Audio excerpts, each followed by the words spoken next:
Welcome back to another exciting episode of Highside, Lowside. I, of course, am your host, Spurg and Dunbar, and I've got my co-host sitting right next to me over here, Mr. Zachary Quartz. What are we talking about today, buddy?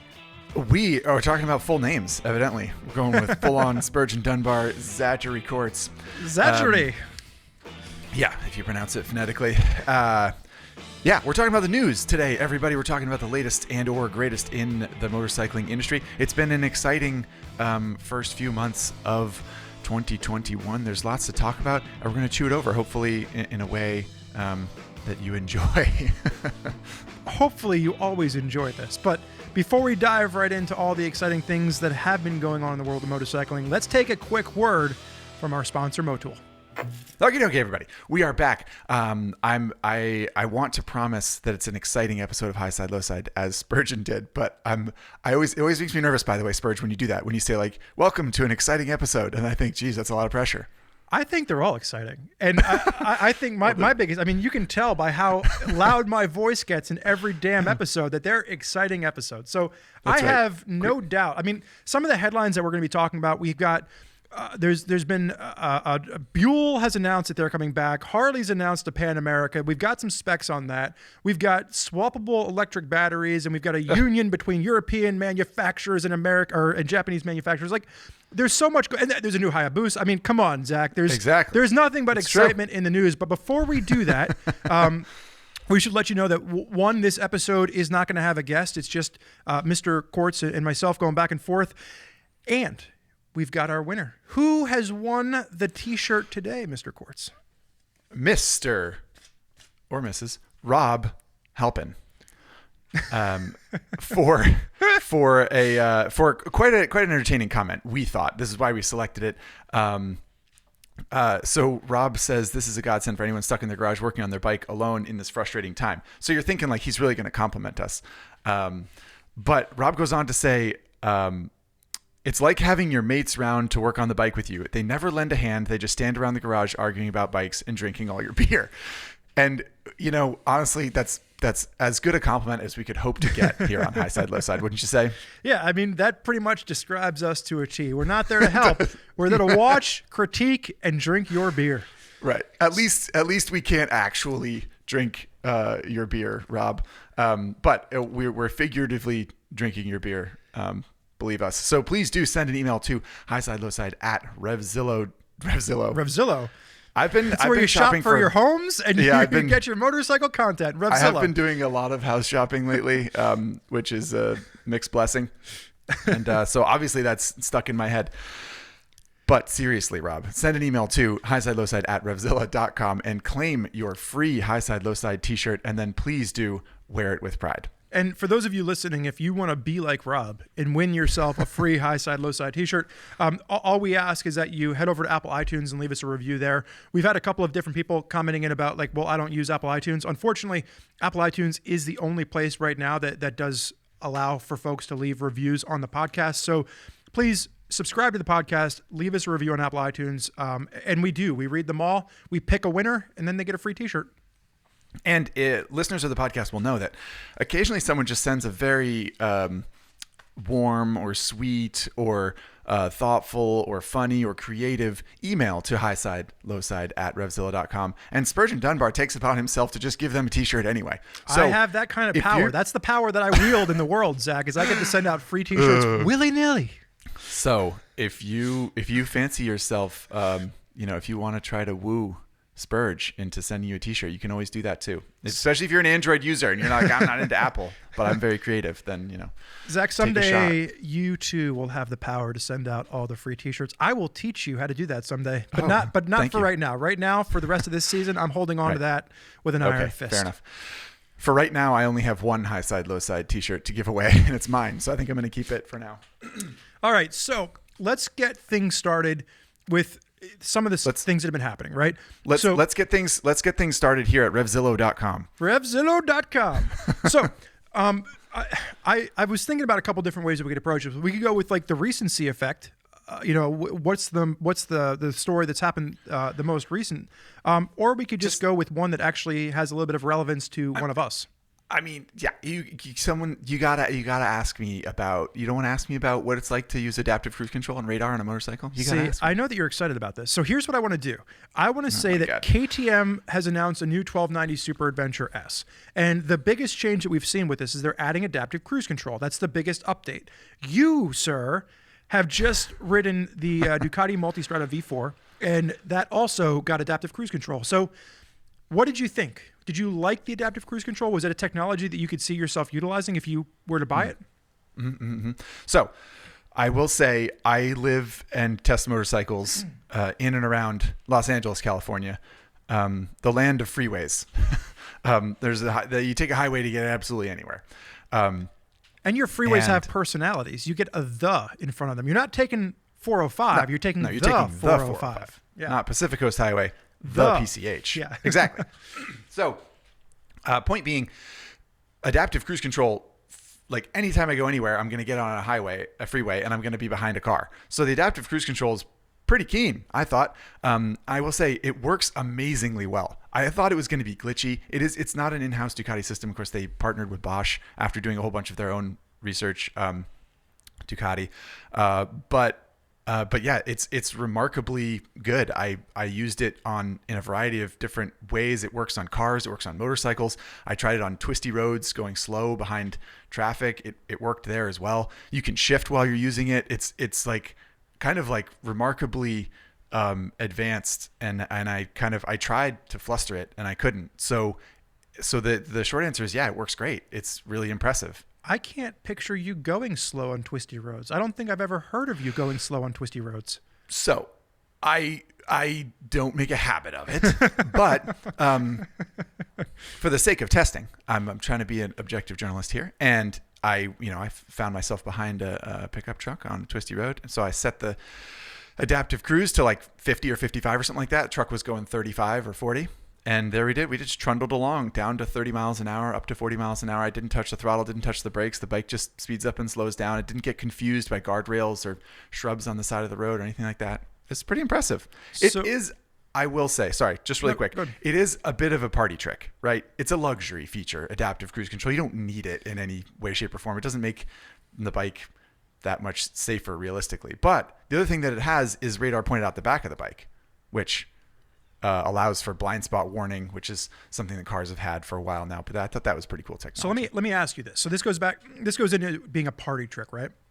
Yeah. So if I'm a 2020 Ducati Multistrada owner, and the 2021 comes out, I'm not just getting an upgrade to adaptive cruise control. I'm getting a V4.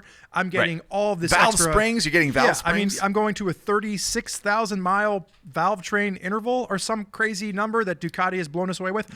But if I am a 2020 KTM 1290 Adventure S owner, and the only real upgrade that I'm seeing is like a slight tweak to the suspension and adaptive cruise control, is it worth it for me to make the jump just for that technology? Good question. I think so. It depends how interested you are in that technology, or like how cool you think it is, or how much you think you would use it. But in the case, so I'll say this, and this is I'm not gonna make any friends at a certain manufacturer with this comment, but for KTM, that bike is already fantastic. A 1290 Super Adventure S is already just an excellent motorcycle. I mean, it's great. I think for anyone listening to the podcast, you and I have both talked about that ad nauseum at this point. It's a great bike. Yeah. So adding the adaptive cruise and radar technology is a sort of like a way to put a cherry on top of something that was already delicious. If, say, Yamaha came out with a Super Tenere and the only thing they did was add adaptive cruise, I would have some serious questions. I would think like, well, I'm not just going to get the like fifth or sixth best adventure bike on the market so that I can have that technology. You're saying that you think the Tenere 700 is the fifth or sixth best adventure bike on the market? No, Super Tenere. Oh, yeah, then you're being gracious.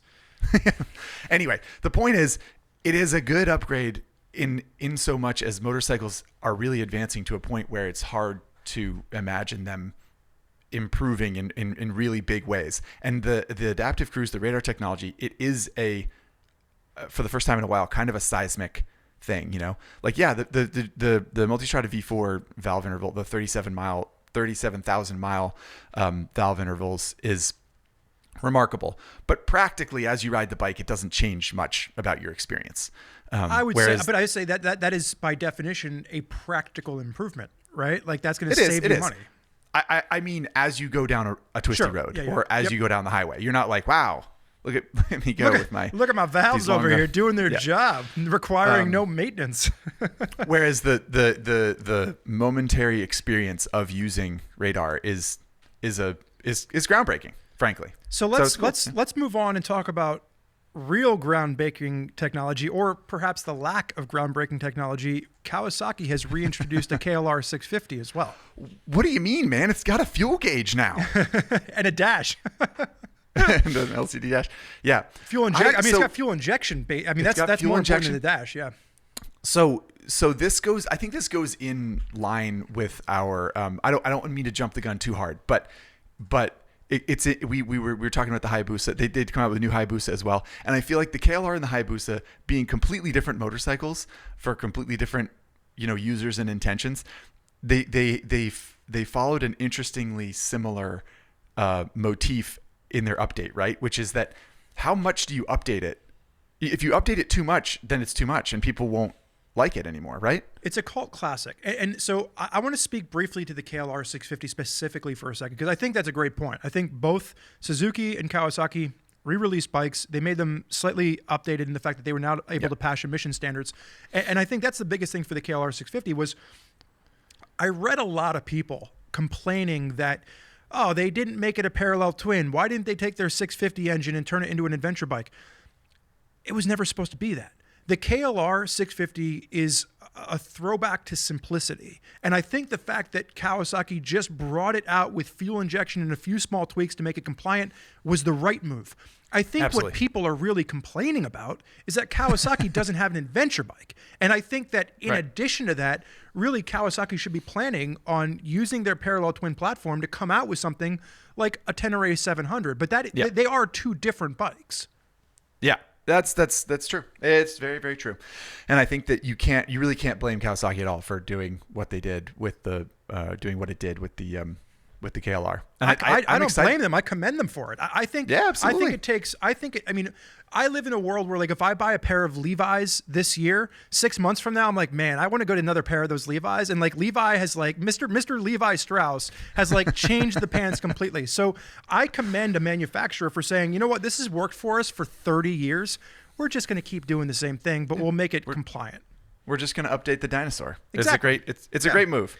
I'm excited to try it, even though I feel like I'm pretty sure I know what it's going to feel like. So same goes for the Hayabusa, I guess. Right. I don't know. Like if you've ridden, unlike, we were talking about the multistrada to kick things off, right? And like I feel that if you were to get off of a multistrada 1260 and jump onto the new V4, it's going to feel pretty different, right? Like even the shift from 17 up to, you can only get 19-inch rims in the front, like it's going to have a different feel to it. I have a feeling that if you hop off a 2020 Hayabusa onto a 2021 Hayabusa, it's going to feel pretty much the same. Well, you know what I think is interesting also is that I feel like Ducati does have this kind of, I don't know, an air of history about it. They sort of lean into this thing of like, well, we always do this thing that they're traditional in some way, I guess. Yep. That's what I'm trying to say. And it's funny when you think about when the Hayabusa came out, the Multistrada didn't exist. And then the Multistrada came out and it was an air-cooled 1000cc twin, this weird sport bike on stilts. And then they went to liquid cooling and then it got Skyhook. Wasn't it DS originally? Wasn't it like a it was a dual spark 1000. Like a dual sport, right? Yeah. Yeah. Which it was not. So the original bike was this air-cooled 1000cc goofy thing, and then they went liquid cooling, and then it got Skyhook adaptive suspension. It got ride modes, and then it got Skyhook adaptive suspension, and then it got variable valve timing in its liquid cooled engine, and then it went to a V4. I mean, it went to this like massive metamorphosis and turned into a whole new bike. All the while, the Hayabusa traditional basically hasn't changed. Yeah, exactly. And it's funny that you would think like I feel like Japanese companies are they are sort of similarly traditional, and Italian companies are kind of flamboyant. But it's funny because I feel like in a vacuum I might have said, oh, Suzuki will be the one to shake the Etch-a-Sketch, and they'll be the one to kind of like shake things up and do something more like a Yamaha would do or something like that. But it's just like they gave it a tiny little color screen in the middle of its two dashes, and it basically looks the same. Suzuki hasn't shaken their Etch-a-Sketch in like 20 years. Like, that's right. We were talking about this in the comment shed meeting the other day. So I'm going to ask this to the audience. When is the last time that Suzuki has introduced a completely new motorcycle? I came up with the DL1000, which is the V-Strom 1000, but then you rightly pointed out that that's the TL1000 engine. Yeah, it's the same engine, because remember, Honda had the Super Hawk, which was their V-Twin 1000 that was trying to play off the Ducati fame. Which is your dream bike. It is my dream bike. That is something we've talked about ad nauseum. Zach thinks I'm crazy, but I really want a Super Hawk in my garage. No, I don't think you're crazy. That's a great bike. But yeah, the TL1000 was Suzuki's V-Twin sport bike. Yep. So it just stole that engine. So I really don't know. I don't know. Maybe it was a TL1000 back when that was introduced. You know, maybe the TL1000 was the last new bike, which was like late 90s or something. I would say like it was probably introduced around 95, 96, 97, somewhere in there. Are we missing something? Are we like, I don't know. So let's M109R maybe M109R Cruiser might have been all new. That was like 2008. Because like even the GXS S's were just the platform bikes, and somebody's going to comment the Katana, but the Katana is just body work on a GSX 1000. You know, so and then the GSX-R 1000, of course, got a big update with the whole variable valve thing, but that's the same bike. That's an update. I want to know, like, so for anyone out there listening, when was the last time that Suzuki introduced when did they shake the Etch-a-Sketch? Yeah, that's a great way of putting it. When did they shake the Etch-a-Sketch? So if anyone out there has the correct answer, and I see your comment first, I'll teach Zach Quartz how to send you a T-shirt. Shoot us an email. The Hayabusa, I will say, you know, it's similar to the KLR though. It's a special bike. You know, they did kind of, it is lightning in a bottle to a certain extent. So I can understand them, you know, not wanting to change it too much. But they're marketing it. They haven't changed it, but now they're marketing it. Like if you saw the photos for this when it came out, we have an article on Common Thread. You can see the photos, but like they're marketing it with like touring apparel. If you want to use it as a touring bike, they're marketing it as like you can still get an extended swing arm if you want to be that guy. Oh, and there's still a governor on it, so you can't go over 190 miles an hour or such. And then it's like a track bike. There's like a guy on it in like full leathers, like taking around the track, and it's like I can't even think about that as being an appropriate track machine. I wrote a boost on the track one time actually. What was that like? I mean, not too bad actually. So it was like a company track day where there were a bunch of manufacturers, a bunch of different bikes, and you chose the Hayabusa. They have a bunch of different bikes, and you were like, I'm gonna go with the Hayabusa. I don't know. I'd never tried. It was probably because all the, you know, GSX-Rs or like RC390s or like whatever, all the like sort of like fun track bikes were taken. So if you have, just for everyone listening, if you ever show up late to one of these like publicized, like, you know, full on inclusive track days, if you show up late, you get the Hayabusa to ride on the track. Right. You gotta be quick on the sign up sheet. And I guess whatever. I was interested, and I was sort of like, I'll take a Hayabusa on a racetrack, because, you know, one of the things about a Hayabusa is that it's not a nimble light bike. It's a fast, heavy bike in a straight line. Well, what I was going to say is that if you give it the noise for even a fraction of a second, you're probably breaking the speed limit. So I was thinking a track might be fun. You know, at least I can stretch its legs a little bit. Anyway, the point is, what I was going to say is, one of my colleagues at the time was like, hey, can you like show me the lines around the track? I've never like followed anyone around a racetrack before. And so, you know, to like, for those who haven't been to a track day before, it's common for you to do a follow the leader with someone who's been to that track before, and they can show you around sort of like where you should be going, where you should be braking and turning in, that kind of thing. So I said, sure, no problem. So I was on the Hayabusa. He was on, I don't remember, something else, something a little bit slower, no surprise. And we're going around, and it seems to be going well. And I get to the straightaway, and I'm like, well, I'm going to give it the beans, you know, because like I said, I'm on a Hayabusa at a racetrack. I want to like open her up. I want to open her up. Yeah, let it eat. So I do, and like, you know, partway down the straightaway, I'm kind of like, oh, Jesus, I'm going a lot faster than I thought I meant to, which is exactly what happens every time you ride a Hayabusa. You're always just sort of like, whoop, I'm going like 30 miles an hour faster than I thought I was. That's what it's good for. So I jump on the brakes, I go into turn one, and I make the corner, and it's fine. I didn't like screw up or anything. But then I realized, like, I hope he's not using that brake marker, because that's not where you should slow down if you're new to this. And I turned around, and right as I turned around, I see him go off the outside of the track into the like gravel trap into the desert. And then, we went back to the pits and he's like, yeah, I thought that, I stabbed him right in the back. He was like, yeah, I'll show you around the track. And then I led him into turn one way faster than you're supposed to do it. For those of you listening to Mr. Quartz tell this story, he did a very good job of describing what it means when someone says, hey, can you show me the lines? Yes, show me the braking points. Show me where to turn in, where are the entry and exit points. But one of the things that you should not do when someone says, can you show me the track, is ever use the term, give her the beans. Like, you should not be wide opening and blowing the doors off of this person. You're not racing them. You're showing them the way around the track. So just to clarify what you should have done.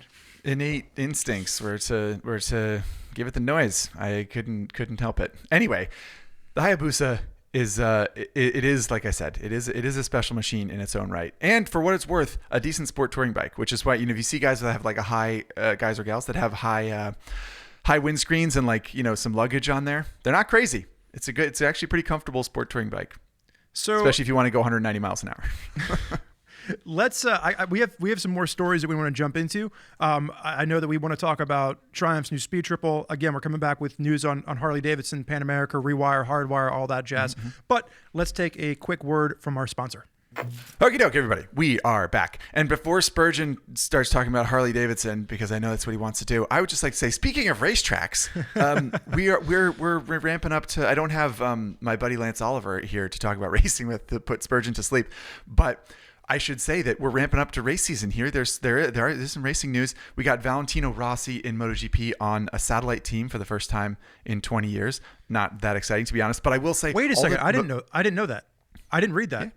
Yeah, he's not on a factory Yamaha anymore. He's really? Technically on a satellite bike. And of course, he was on a satellite Honda when he first came to MotoGP 500cc Honda and won the World Championship on it. One of the few people to win a World Championship on a satellite bike, which is kind of interesting. He probably won't bookend his career with a championship. But I mean, that's still. I missed that. So thank you for informing me of that news. Yeah. Well, he's still he's still getting factory parts. So it's like, it's not, but the paint scheme is a satellite bike. So, sure. Everyone's making kind of a fuss about it. Anyway, I will say that the MotoGP team presentations, it's kind of this like pep rally thing that they do where they're like, they reveal the colors, the paint jobs for the new season, and they show the riders for the first time, and they make these like little promo videos and stuff. And I'm a fan. I get hyped up for it. I gotta say, I'm excited for the new season. We're not too far away as we record this from the first test and the opening round of the season. So I'm excited about that. And actually, I know you're not into racing. No, but I did have one question. I can do my best Lance Oliver impression. So you keep going, because I think what we should be talking about is MotoAmerica. Oh my God, you are Lance Oliver. That is a good Lance Oliver impression. I mean, Lance Oliver likes to go. I like to go to all the MotoAmerica races. I like to report about them for Common Tread. I do the articles. So why don't you take us in that direction with American racing, Zachary? Well, Spurgeon Lance, there's this fella, Loris Baz. He's a former MotoGP and World Superbike rider, and he's coming to MotoAmerica to ride a Ducati in MotoAmerica Superbike. Sounds French. Does it? Yeah. I don't think. Sounds French. Okay. Well. That's very astute. He is French, in fact, and quite tall. For those of you who care, I'm Lance Oliver, and I can tell by a person's name what their heritage is. That's fair. So, what my question to you, Spurgeon/Lance? I'm not even sure who I'm talking to anymore. Do you think that this is bodes well for MotoAmerica, that it's like, you're getting sort of a former world championship racer as a participant in the series? Like, does that lend legitimacy to MotoAmerica, or is it just sort of like a retirement plan for him? I think this is a good thing, right? Like, I think the fact that you're bringing anybody from the world stage to American racing is going to be a positive. I think that MotoAmerica's had a lot of shifts over the past couple of years, and they just can't seem to figure it out. Yeah, I think that's. I was going to say like expand, blow up, like hit the big stage. Like they can't seem to figure it out. And I think that if you can have someone coming from that platform, it's going to only help to shine some kind of a light on it. And to me, I think that's going to be a positive thing. I don't want to think about this as like, oh, well, this is, MotoAmerica is where world champions go to die. Like, I don't want to think about it, in that stage. I'd like to think about this more as a positive. And I think it'll be really interesting to see, does he bring his A game, right? Does he come and he actually elevates the sport and he starts winning races and he causes people to have to, level up, if you will.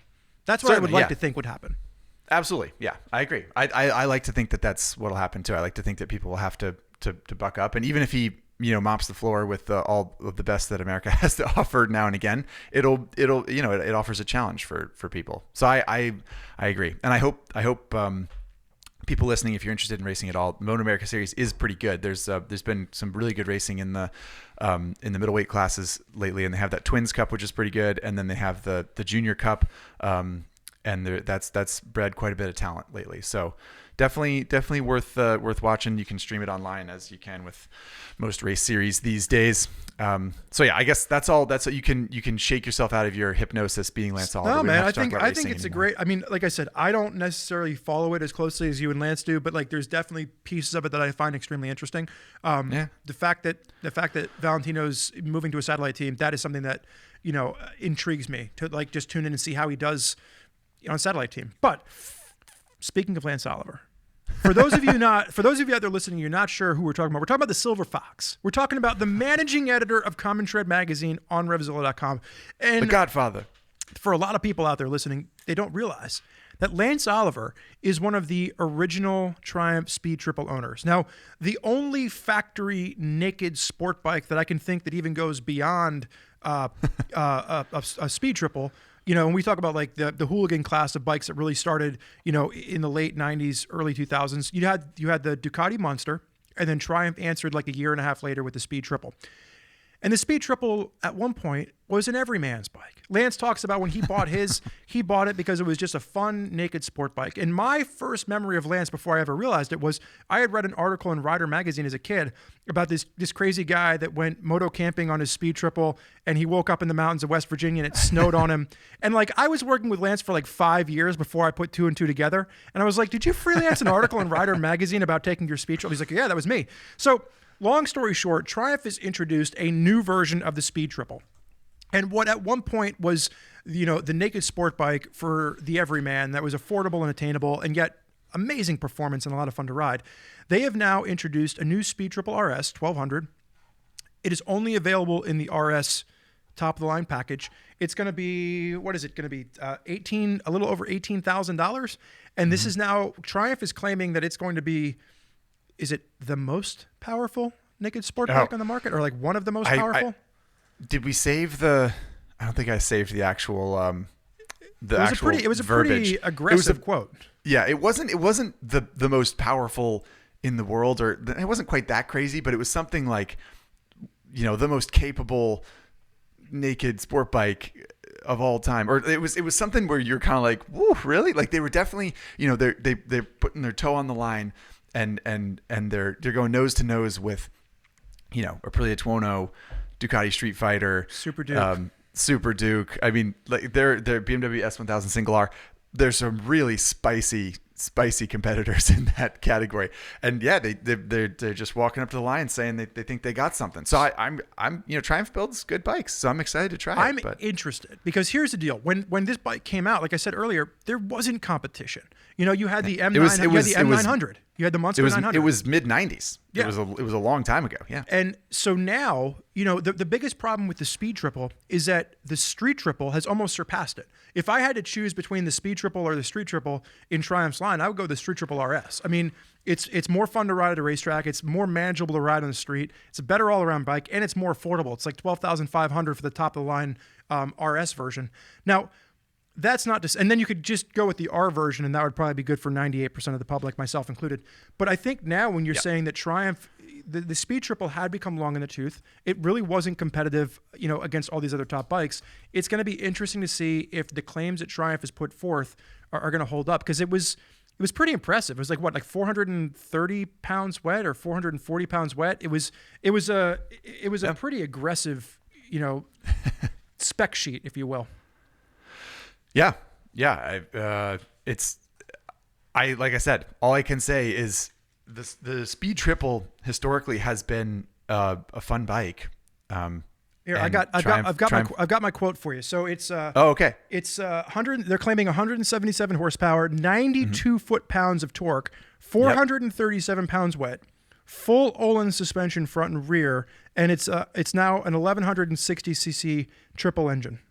Yeah, that's and impressive. some controversial styling with its little eyebrows that it's got going on. Weird little eyebrows. They should have just done round headlight, 2 round headlights like the classic speed triple, and then but do it LED so you could have like LED rings around. 100%. Like, why did you not use this as an since they've made the change in I think it was 2012. It was either 2011 or 2012. That sounds right. Yeah. I have heard nothing but people clamoring for just the return to the round headlights. Yeah. My producer Chase right now is shaking his head no. I think he's the only person in the world who still would rather have these new headlights that are out there. But I agree with you. I think this could have been, let's go back to the drawing board. Let's come up with a styling exercise to reintroduce the round headlights, and it would have been 2 thumbs up all the way around. Yeah, just make it like a little bit retro. Like don't try to. Yeah, I don't know. I think that was an opportunity missed to a certain extent. But for those of you listening, we did rattle off a lot of specs, and to put it in context, 440 pounds wet or whatever it was. That would be very, very light. That would be 437 is what they're claiming. But yes, very light. Yeah, that would be a lot lighter than all those other bikes we mentioned. Especially with a bike that's claiming 177 horsepower. Yeah. Well, yeah. I mean, to be fair, 177 horsepower is not much in that category anymore, right? The Super Duke's 180 or something. The Street Fighter's 206 or whatever. Once you're hitting north of 170, unless you're really riding at the top of the spectrum, most people it's going to feel about the same. You can't. I mean, you can't really use more than 150 or 160 at the wheel anyway. So the point is, very excited to ride that bike. I do think it's fun to have a competitor in the class again. I know when I was riding the S1000RR at the track, and the guy was like, "Do you want to take it out of rain mode?" And I was like, "Well, rain mode limited it to 160 horsepower, I think it is." I'm like, "I'm fine in rain mode. Like, I'm just gonna stay in rain mode until I get used to this thing." Because didn't you ride that at Barber also? So I rode the new bike at Barber. Which was awesome. I actually did my first track day at Barber back in 2012. So my first track day ever was at Barber. It's a very challenging course if you've never ridden on a track before because of the elevation and the blind corners. So I enjoyed going back a second time. The problem is the changes that they made to the S1000RR, I don't like it as much as the previous generation, only because I'm a bigger rider and I fit better on the older bike. They made the new S1000RR is just a bit more compact. And I would say for the average person, it's probably a better fitting bike. But for me, I like the old one a little bit better. And for racing too, I think probably that's part of it. But the old bike was historically quite a comfortable street bike in the category. But it did, maybe suffered a little bit in high performance. But point being, what I was going to say is you ride an S1000RR at Barber, there's basically no straightaway at Barber. I mean, there's a front straightaway and there's a back straightaway, but they're really short. I mean, that's a place where you're going to get to the top of third gear in one of those bikes and be like, okay, time to slow down. And the front straightaway, you have to be pretty confident because you're dumping it down a hard left hand. It's like a decel hard left hander, and you can't see it. So you're coming straight as fast as you can, and then you're supposed to trust your braking points. So like I said, it's a challenging course if you guys out there have never ridden Barber, but if you get a chance to do it, it's a course built for motorcycling specifically. So would highly recommend checking Barber out in general. It's a beautiful destination, Barber Motorsports Park, whether or not you're going to ride around the track or not. But we are digressing a little bit. Speaking of high horsepower bikes, so Buell has Harley-Davidson. I was going to go with Buell, but we can go with Harley-Davidson. Okay. Either way, one is very much like the other. I was going to say Buell, but I think yours is funnier. No, so for those of you that haven't seen this in the news, Buell has announced that they're coming back. All right, so a bit of an abrupt technical difficulty there. We lost Zach, but we're back. So Zach, thank you for returning. So here's what we're talking about. So let's just back up for a second. We were talking about Buell. Eric Buell is off building electric bicycles and soon to be electric motorcycles. Bill Melvin, who is now the owner of Buell Racing Motorcycles, when asked for a comment on Harley-Davidson, and I think this is just a very telling comment, when asked for a comment on the Harley-Davidson Pan America, he goes, "How many horsepower is that bike? Our super touring version is going to have 185 horsepower." So I think, first of all, if he comes out with a super touring version with 185 horsepower, that will be the most powerful adventure bike, not just competing against the Pan America, but the most powerful adventure bike out there. And I don't think anybody's looking for that. Like we're living in a world of like 790s and 890s and Tenere 700s and KLR 650s. Like I just feel like he's kind of missing the mark as to what people are looking for out of that bike. Yeah, it's a little weird, right? We I don't know. We were talking about this recently about this sort of like horsepower war, size war. I don't know. It's hard to know because it does feel like people will, especially Americans, we will just sort of buy, we'll buy the biggest thing. And I don't know. But I agree with you though. It just doesn't seem like, especially in that category, it doesn't seem like anyone is looking at a Multistrada 1260 or Multistrada V4 or a BMW R1250 GS or a KTM 1290 Super Adventure, and they're saying like, it's pretty good, but you know what? I wish it was bigger. Like that's really, I need something that has more power and more weight and just bigger. So I'll tell you, I mean, I own a 1090 that makes about 120, 125 horsepower at the rear wheel, said and done, and it's when you start getting off road, it's almost unusable. Like you end up spinning the tire more often than not. And what is more usable is a little bit less power. So that's why they have an off-road mode, which actually knocks it down to about 100 horsepower, which is still a lot, but it just helps to maintain traction, I think that if you're saying, hey, I'm building this just for a powerful street bike, that's one thing. But I think what Harley is doing anyway, because they have announced the Pan America, is they're announcing a more approachable machine across the board for off-road and for on-road, at least looking at the spec sheet. So let's shift the conversation at this point into Harley-Davidson, because there has been a lot of news coming out of Harley. Which of the wires do you want to hit on first? The rewire, the hard wire, the underwire, how many wires are there at this point? Well, there's 3, right? There's the live wire. That's a motorcycle, man. No, hold on. You correct me if I'm wrong. I believe there are 3 wires. There's the live wire, which is a motorcycle. That's a piece of hardware. It's an electric motorcycle. It's an electric motorcycle, which I've ridden and is actually quite impressive. It's quite good, in my opinion. Then there is the rewire. Is that right? The rewire is the like new plan for like making more electric bikes or something like that? No, the rewire is the restructuring and shrinking of Harley-Davidson. So when they came out with the rewire plan, that fewer was saying, bikes on showroom floors, that kind of thing. We're cutting down production. There's going to be less bikes on floors. We're going to increase demand by lowering production. That was the rewire plan. Which is got kind of a thin sort of aura about it. But anyway, then there's the hard wire. Is that right?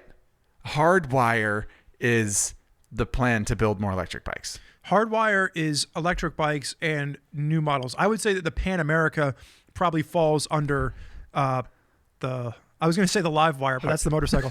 It is. It's confusing. This is exactly what I'm talking about. Yeah. Okay, this is why this is so funny, because I have spent a decade or more now trying to understand the difference between an FLH and an FLXH and all the Harley designations. I'm totally screwed with all the letters, but I like learning the difference between a road glide and a street glide and an electric glide. Like I'm getting there. I can identify these bikes to a certain extent at this point, but it's hard to understand some of the way, and just like any brand, the models shift and they evolve, and it's just difficult for me to wrap my head around all the different nomenclature. And then they come out with these branding. They come out with branding things with rewire and hardwire. And then there's a bike called the live wire. And I'm like, I'm confused all over again. Well, you are someone that's normally not confused. You're very lucid in all times. So it's surprising that Harley-Davidson has baffled you. But what I will say is that I agree. I think that this does get a bit confusing. I think the big story here is twofold. One, it's the Pan America. So let's take a second to talk about just the Pan America in general. But before we do that, my second point is the restructuring aspect of backing off the production, right? Because Harley-Davidson saying we're gonna create less motorcycles, we're gonna pull out of certain markets globally, and we're gonna create more demand that way. But the problem is, you now have more brands at a more competent level creeping up to like eat their lunch, and Indian is top of the line, and Indian is eating their lunch in 2 different ways. One, they have just announced a new FTR 1200, which is introducing 17-inch wheels and is taking it more into the world of being a naked sport bike. Something that Harley could have had with the Bronx. Now, Harley has made an announcement that as of right now, tentatively, the Bronx just isn't happening. So Indian is leading the charge of moving into an American-made naked sport bike. And the second thing that Indian is doing is they've just announced their new Chief line, which is going after all that middle soft-tail Harley buyer. And there's 6 different Chiefs to choose from, ranging from like $14,000 up to $21,000. Yeah. And you can pick whichever one works for you.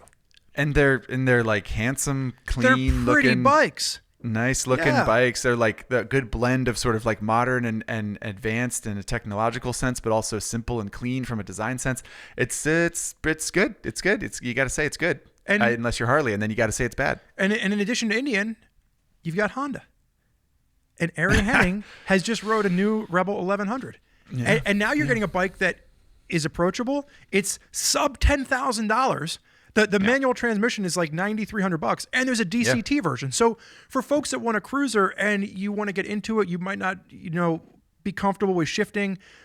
A dual clutch transmission opens it up to a completely different world. I've actually ridden the DCT Rebel recently, it is. It's a great bike. It's approachable but it's sort of like substantial. It's got a big enough engine. And I suppose that's. I don't know. I still don't see that bike taking a lot of market share from the American V-twin market, if I'm honest. I think it'll take market share from people that don't need to have a Harley-Davidson. And if they're simply shopping on a budget and they like the cruiser style and they're looking at a Sportster for like $12,000, or you're looking at a Honda Rebel 1100 for $9,000, I think that's where it's going to win, is the people that don't need to have a Harley-Davidson, Right. Yeah. And they don't need to have like the biggest, they don't need to be like, this is the 118, this is the 132. Right. Exactly. So, I'm not super excited about Harley's plan and the way it's going to work for that. What I am excited about, and there's been a lot of back and forth grief about the Pan America, but like reading the spec sheet on the Pan America. Yeah. Fair. That looks very fair. Damn exciting.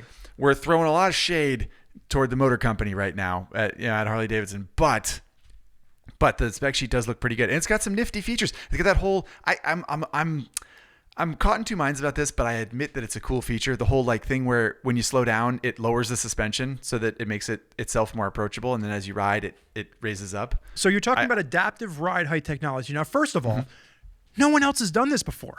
Yeah, Harley-Davidson is the first one to say, "Hey, we're going to take this technology of electronic suspension, and we're going to use this so that." And we get it all the time, right? How many times have you reviewed an adventure bike and somebody comments on it and they're like, well, that must be nice for you. You're 6'3", 6'4". Like, what about me?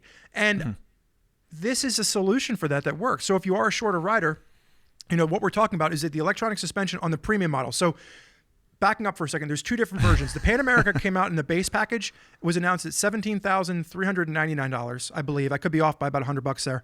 And then there's a special, which is $19,999, so $20,000. And then for an extra $1,000, you can have adaptive ride height technology added to the electronic suspension.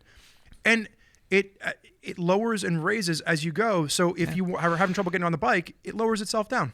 You bring up another good point, which is that they didn't price it to the moon. They priced it in the area where all the other bikes are priced, basically. I would have lost. If you and I would have bet on this and you would have said, like for $100, bet me what the base level price of the Pan America is. You'd have been like 26. I would have said 23.5 for like the base package, but you wouldn't have been able to walk out of a dealership for under 25, right? The fact that the base model on this is 17.3, that's really competitive. I mean, that's competitive against BMW. That's competitive against KTM. Certainly Ducati. Like, that's a pretty competitive price. A full Zoot F850 GS from BMW is 18. 17, 18. Tiger 900 Rally Pro, 17.1 or 17.2. Like, you're in $17,000 for a Tiger Rally Pro 900. Like, and granted, if I had to put money down, I would say that the Tiger 900 Rally Pro is probably a better adventure bike than the Pan America, but the point is, it is a flagship. But what do you want to do? Exactly. If it's you're sport touring or whatever, then that's fair. Totally fair. Yeah, I would take a Tiger 900 Rally if I wanted to go off road, but I'm saying that having not ridden the Pan America yet. Exactly. We're making lots of assumptions here. Right. I have seen pictures of the Pan America with quite a bit of air under its tires, so they've been jumping it for the promo shots at least. I'm curious. Excited. Curious. I think that Harley-Davidson has introduced a bike that is competitively priced, that is in a desirable market, that is introducing new technology, and neither one of us has mentioned the fact that it's got hydraulic valve lifters. So we were getting all excited at the beginning of the podcast about the Multistrada having 36,000 mile valve intervals. You can ride the Harley-Davidson to the moon and back, and you're not going to have to adjust the valves. Like, it's like that's pretty great. Yeah. I mean, the number one expense for having an adventure bike, other than when you crash it and you have to replace all the stuff on it, is taking it in once every, for mine, it's once every 12,000 miles. You're taking it in and having, the valves checked. And for you, that's like every couple months, because all you do is ride. No. Oh no, that's right. Sorry, you're stuck behind the desk. My Tiger, I logged almost. It was like 20-something thousand miles in like 2 years on that bike. The 1090 has seen more off-road, so it doesn't have the distance. It's just had more off-road stuff. But yeah. Fair enough. Anyway, the point is Harley-Davidson does, like I said, just like throw some shade at Harley, but the stuff with Indian, if you haven't seen those new Chiefs yet, they're worth checking out. There's the story, as always, on Common Tread, but so that's like arguably not great news for Harley Davidson, but the Pan America is exciting. It's very exciting. Yeah, I think there's a lot of people out there right now that are slagging it, and I don't agree. I think if anybody out there is looking at the spec sheet, like, you should be damn excited to see what this bike can do, and I think it's going to give BMW a run for the money even if it's as 90% capable, but for like $5,000 less. But yeah. But it's not even about capability, I don't think. It's about something new. It's about a different option. You know what I mean? I don't think that there aren't a lot of bikes these days that are coming out that are doing one individual thing better than any other bike has ever done it. Sure. Right? Yeah. That's really hard to do. But coming out with a bike that does a lot of the same things that other bikes do, but it offers this little sort of intangible, like something a little bit different. A different flavor, right? Exactly. Harley-Davidson has introduced a bike of a different flavor in a popular segment. A different stroke for a different folk, you might say. So let's move on to the last, I believe this is the last topic of the day, is it not? Hit me. Electric batteries, swappable for electric motorcycles. That's right. That's right. So what Spurgeon is referencing here is a small splash made whereby KTM signed on to this agreement with Honda and Yamaha and Piaggio Group, which owns Aprilia, Moto Guzzi, Vespa, to collaborate in swappable battery packs for motorcycles that will be universal, right? Yep. And this is a technology that's existed in Taiwan. The company's name is Gogoro. I believe I'm pronouncing that right, but we both know that I'm not the best at pronouncing names. But Gogoro is a Taiwanese company, primarily scooter based, but they have swappable stations. And if you think back to the turn of the century, I've made the comment. I've done a cross country trip on the Lincoln Highway already, and when I was researching that, when people first started taking their automobiles across the Lincoln Highway and back, you had to carry all your gas with you because there weren't filling stations. And the first gas station had to start somewhere. But with this technology, you basically pull up to the gas pump, which would be an electric battery swap pump, and an electricity pump. Exactly. For the technical term, but everybody. Just so you keep it up here. But you're not pumping, right? It's kind of like when you swap a propane tank out. Like you take your propane tank down and you swap it out and you get your new propane tank. And this allows you to basically not have any charging time. You pull in, you swap your battery, and you keep going. And I think it's ingenious. And I think really, as we've been talking about this, it's the only way that electric is going to succeed in America. Because otherwise, the individual, the guy, the gal that wants to go, cross country and can't deal with electric charging times is going to not adapt to electric. But with this, and every 200 miles, you're just pulling into a swapping station to swap out a battery. I think if they can make the affordability of this right, I think it's been great. And the scalability is going to be hard. Taiwan is very, very small geographically compared to the United States. It's one of the things about it's just huge. The roads are long. It takes a long time to drive from one place to another. So it's going to have to start small and partner with Tesla. Like honestly, create a partnership with Tesla. And if good luck with that. They've already, but they've already. Yeah, I would say good luck with that, except for the fact that We have Honda, Yamaha, Piaggio, and KTM agreeing on something, agreeing to work together. That's something that 5 years ago would have never happened. Never. Yeah. So the fact that you have these individuals coming together, I think that there's easily, now that you have strength in numbers, right? Create a partnership with Tesla that you're going to have, Tesla charging stations with swappable batteries. And this is going to be something that maybe then you partner with Shell, or you partner with Exxon. Like, it's going to be a way to make the transition easier for oil companies if you can include them. And it's going to, help the motorcycles come along if they can jump onto an established unified front of a car manufacturer doing EV. You think Shell and Exxon are going to get on the bandwagon? They're going to be excited to partner with electric vehicles?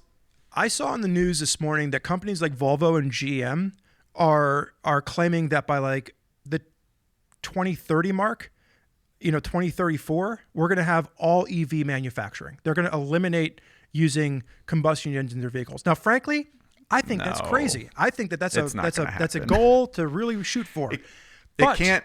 If you already have them making these claims, you're going to have oil manufacturers that are trying to figure out how to get on to the next wave of this.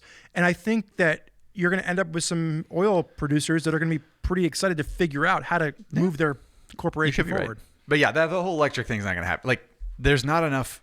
I was just going to study the other day. I've got a friend who runs an R&D company in the internal combustion space, and I was looking at some research the other day. There isn't enough electricity in the United States to power enough cars for the people that use cars. If only you had a company like Exxon or Shell that could convert their oil production to electricity, we could just burn petroleum to create electricity. The American public doesn't know. Like, right? Like, that's the problem. Is that, like, if you look at the actual pollution that is created with some of these green methods, like, it's not all as green as we think it is. That's the other part of this. There's a lot of electricity that's created with coal, which is not necessarily that. Yeah, you're driving your EV vehicle around that's still smogging up, Kentucky.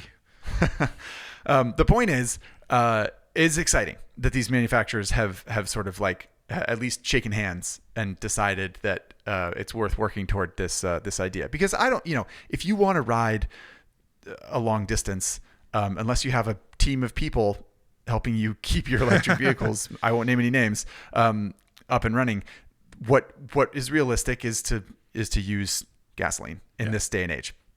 But I think that, like, I talked about living in Los Angeles. Like, I live in a big city, and realistically, I ride almost every day, but I rarely ride more than 100 miles in a day. I mean, I only do that once every couple weeks because I have to test a bike or do a thing. But realistically, if I was just going to work and seeing my friends and stuff, I don't need that much range. And it would be relatively easy to set up these charge stations and sort of like little battery ports where they can charge and you can swap them out in a place like this. And Los Angeles is huge. It would be useful to have them sprinkled around here and there. And so I think it's viable. And it would eliminate you having to have two motorcycles, because for the days that you need whoa, hold on. What'd you say? Zach Quartz will always need multiple motorcycles in the garage. But if you're the average non-Zach Quartz individual out there, what I'm saying is that right now, because of those days where you have to go 100 miles, you would need an electric motorcycle and a gas-powered motorcycle. Whereas with this technology, it would allow you to say, hey, on those days where I'm going more than 100 miles, I can pull into the charging swap station up on La Brea and swap out before making it home. So that's where I think this technology is going to win, especially starting in cities. Yeah, absolutely. That's where it's going to have to start. So yeah, that it is exciting, and I'm looking forward to the prospect of testing a KTM and riding it back to our shop and taking the battery out and putting it into a Honda and then whatever. That's cool. It's a cool idea. A very cool idea at that. So that's going to wrap up the news. Let's now move on to the viewers' comments and the listeners' comments. So this is probably one of my favorite parts of the podcast, because we get to actually directly answer comments and questions from viewers and listeners all across the globe. Yes, indeed. And if you're listening to this and you're wondering where we pull these from, you can leave a comment on YouTube. You can shoot us an email to Highside, Lowside @RevZilla.com. And as always, feel free to leave an Apple iTunes review as well. That could win you a t-shirt, everybody. It really could. Yeah. Please do leave comments and ask questions because it's fun to engage with all y'all. So the first one I want to address here is a little bit of a we're going to revisit something that someone sent us before. If you all listened to episode 7 of this season, you may have heard a question from John, who had moved to Manila, and he is a pilot. And was asking about managing risk, right? By flying an airplane is dangerous, riding a motorcycle is a little bit dangerous. And he basically said, like, should I give this whole 2-wheel thing a try? And I think what we said was, yeah, that's a good idea. That sounds like fun. But Manila is probably a baptism of fire to a certain extent. So if you're going to do it, try to do it right and be cautious because that is a lot to take on. John wrote us back and said, just an update. I took a 20-hour riding course at a Honda driving center. I'm now the holder of a Filipino motorcycle license and the owner of a 125cc Honda Click. How cool is that? Experience, that's awesome. It's very cool. The experience at the DMV equivalent here was an education in itself. Trying to ride often in the dry season before the insane heat and rain return. These roads are no joke. So awesome. As Spurgeon said, so cool that John got his license in Manila and is bopping around on a little Honda Click. So John, hopefully you're listening and know that we are very proud of you. Yeah, I've said it before and I'll say it again. It never ceases to impress me with some of the listeners that we have around the world and some of the listeners that we have that don't even ride motorcycles yet. And I think John's a shining example of that because he's both. But I was super stoked to hear that, one, he kind of took our advice and took a step in the right direction. And then because any move into motorcycling, as far as I'm concerned, is a step in the right direction. But then he followed up with us too, and he let us know, and I thought that was pretty cool. Yeah, absolutely. And positively. Speaking of people that are following up with us, or that have followed up with us, that takes us into the second comment, and this is Bill V. Bill V had wrote in via email. Billy, well, that's a greater way. That's a nicer way of make it roll off the tongue there. Oh, Billy V. And Billy V wrote in and said, hey, folks, in one episode, someone wrote into you discussing the importance of On Any Sunday, and we had mentioned Cycles South as another one that people should watch. And apparently Billy V had never seen that before, so he created a movie night for his riding buddies to come over and check it out, and they all watched Cycles South together, and he actually just wrote in to let us know that everyone loved it. He said, yes, it's definitely campy, but there's a lot of laughs to be had, and it was really great to see a low-budget motorcycle adventure made in the days before, he said PC, but I think it was really before, if you took a motorcycle off-road without going in a designated area, you got a big, wave of the finger from the law. And for those of you out there that haven't seen it, Google Cycles South. I think it's free on YouTube, but it was just an interesting movie. And Zach, I don't know if you've actually seen this one yet. Have you? I have not. A big On Any Sunday fan over here, but I have not actually seen Cycle South. So I obviously would never take your recommendation. No, because that would be insane. But Billy V. Exactly. Billy V. I'm open to what you have to say, so maybe I'll check it out. That's it's again very, very encouraging. So now we can move on to actual questions from folks that we can address here, and I'm excited to ask this one to you, Spurgeon. Ask away. This is from Giunta. I think I'm saying that right. I don't actually have any idea. Giunta says, do you think smaller bikes and scooters are toast with the rise of e-bikes? You don't need a license, registration, or insurance, and it's less maintenance to have an e-bike that can go almost 40 miles an hour, and you already know how to ride a bicycle. Can you dig it?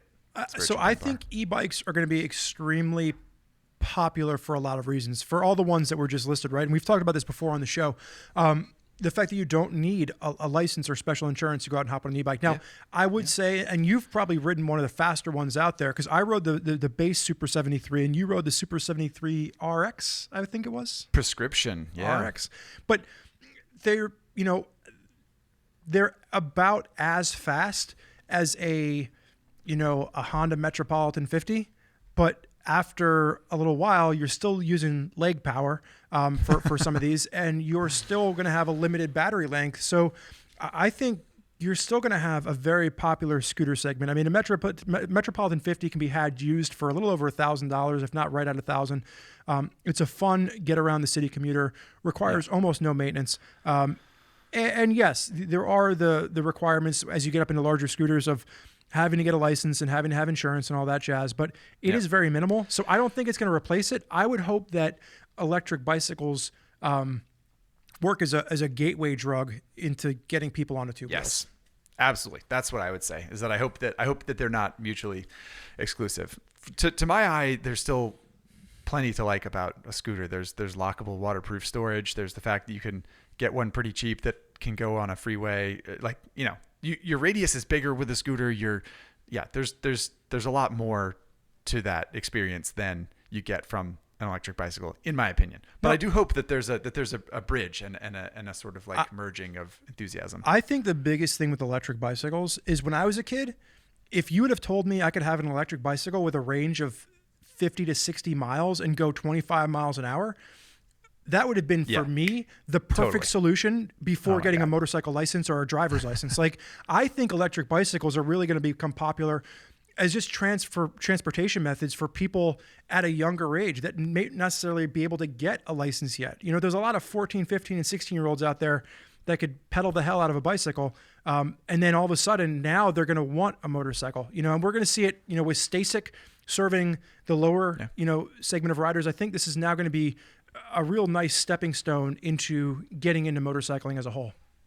Let us hope, Giunta, and I hope that you agree, or are at least satisfied with our response to your question. And if there's other thoughts out there, if other people have really, dissenting views on what Zach and I are spewing, throw them in the comment section. Maybe we'll pick yours. But I think that for us, we like to use the comment section as a place to see, where other people's minds are at, So absolutely. Yeah. Great segue to please do comment if you're watching this on YouTube, or if you're not and you want to actually send us an email, you can send a note to Highside Lowside at RevZilla.com. We will Spurgeon will sparingly pick his very favorites to give a t-shirt to. Don't forget that. And as always, please do subscribe wherever you get your podcasts and leave a comment on Apple iTunes. And just so we're clear, when you leave that review on Apple iTunes, it's not just me. We have a nice little voting board between our producer and Mr. Quartz, and we pick we pick in a very democratic fashion which one gets the free t-shirt. But again, leave us an Apple iTunes review, and you too could be as lucky as Rob Halpin. Rob Halpin was our winner for this episode for a free t-shirt. So Rob, I'm looking at you. Make sure you send an email to highsidelowside@RevZilla.com to claim that free t-shirt. Give Spurgeon Dunbar your mailing address, and don't forget a list of fears.